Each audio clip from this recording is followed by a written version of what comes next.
Hello and welcome to the first in a series of videos discussing arrays and their uses within the Java programming language.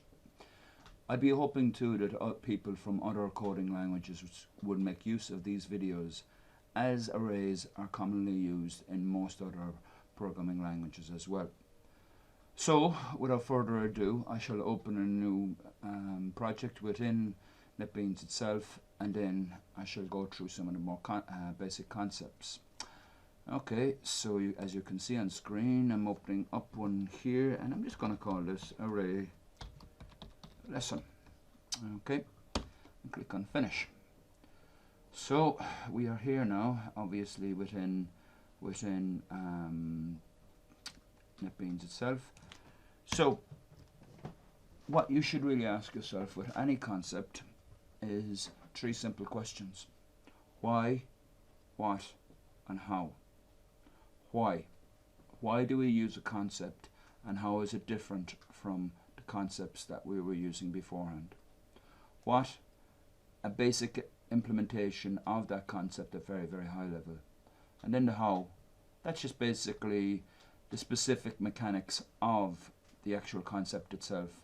In other words, the methods, the attributes that are open to these new concepts. So, starting with a simple example. Supposing if I was to, within main here, save the names of all the people, within a class or a module in a college. So string nameOne, and let's just say alpha. Okay. String nameTwo is equal to, let's just say, Alice. Okay. So it goes without saying that this would be grand and fine if it was only a class of maybe 4 or 5 or 10. But supposing the class was a size of maybe 60, 600. And supposing if you had to store let's just say their names alone, never mind about other attributes and so forth like that, like age, course, or whatever like that. And if you had to take track of each and every one of them, you would have to take track of number one, obviously their name itself, but obviously number two, if you were to do anything on either of those variables in relation to actions that you might do in relation to the class, you will have to remember each of them.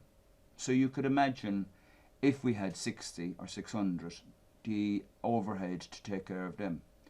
So what we needed was some structure that allowed us to store associated material all in one place, i.e. an array.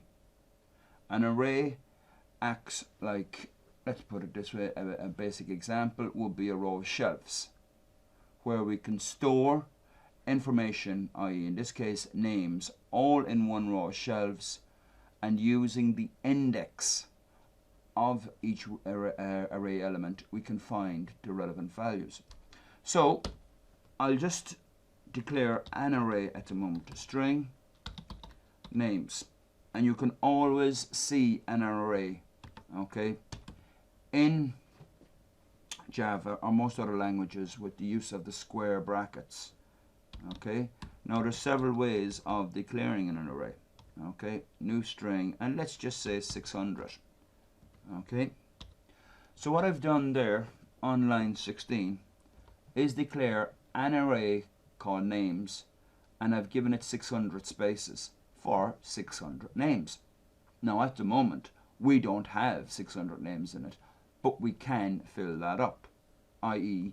that if I did names 0, remembering that all indexing in Java or any other coding language for that matter starts at 0. So I could fill that with a value, and I'll just fill that with the value n. Okay, I could keep on doing that. Okay, names 1 is equal to Frank. Now obvious enough, it's not, that is not a nod to the Dutch author, it is more the nod to two more important people in my life. But anyway, that's beside the point. The fact of the matter is this now. Both position 0 and position 1, i.e. the first position and the second position within the array called names, which stores strings, are now filled with both the value Anne and Frank. These can be changed, and also too the array itself can be changed, transported and evaluated as one entity rather than having 600 different variables for names. In the next video, what I shall do is go on loading this specific array, and then I shall show you how to traverse through it and the more popular actions with it. I will also show how arrays can not only store simple data but also can store objects themselves, thus opening up a real scale of opportunity for functionality. Okay, so until the next video, thank you very much and bye.